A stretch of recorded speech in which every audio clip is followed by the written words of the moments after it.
As part of my personal business, I understand how important it is to have an online presence and a personal brand when it comes to building an audience and repeat clients. So, as we were searching for a property manager for our short term rental, it was really important for me to find someone who was aligned with that vision. Our goal was to get guests through hosting platforms like Airbnb and Verbo and provide them with an elevated experience as compared to the majority of short term rentals they may have stayed in.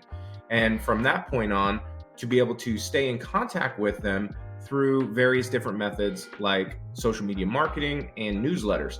So the next time they decided they wanted to return to Nashville, they'd be able to contact us directly and take the hosting platforms out of the equation. By taking the hosting platforms out of the equation, it would help to provide greater profit margins to us as the investor, through which we'd be able to pass on some of those savings to our repeat guests, creating a win-win scenario for everybody involved. Now, in order for us to be able to provide that elevated experience that I was referring to from 2,000 miles away, I had to find a property manager that could pull it off. So I had interviewed about a half dozen different property managers, and I just kept walking away from those interviews just feeling like, meh. They touted their nationwide call centers, their pricing algorithms, all that kind of thing. And maybe I'm biased because in my industry, people who rely on that type of business model tend to suck at their jobs.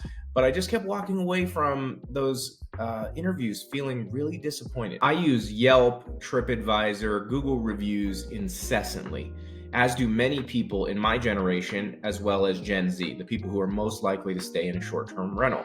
So it was really important for me to find someone who aligned with that. So I got lucky that I stumbled across Lonnie with Music City Magnolia. It took about 2 minutes of talking to her to know that Jessica was not going to need to talk to anybody else. We are of a similar generation, we have similar outlooks on business, and Music City Magnolia, as a property management business, is a small boutique firm which really allowed for the maximum amount of attention and care to be taken and paid to the property itself. She also had all the same technologies that were being touted by the nationwide companies, but she was local. And at the same time, while she herself is a social media genius, she didn't mind an extra cook in the kitchen in terms of marketing the property, which we, of course, were trying to be. Whenever someone ultimately comments to us that the investment has been an incredible one and how awesome everything is going, we immediately give Lonnie all the credit. We trust her completely. She handled everything to help us get permitted with the city. She handled every little extra touch that we're trying to do and takes incredible care of the property. And she takes away all worry that we have being 2,000 miles away.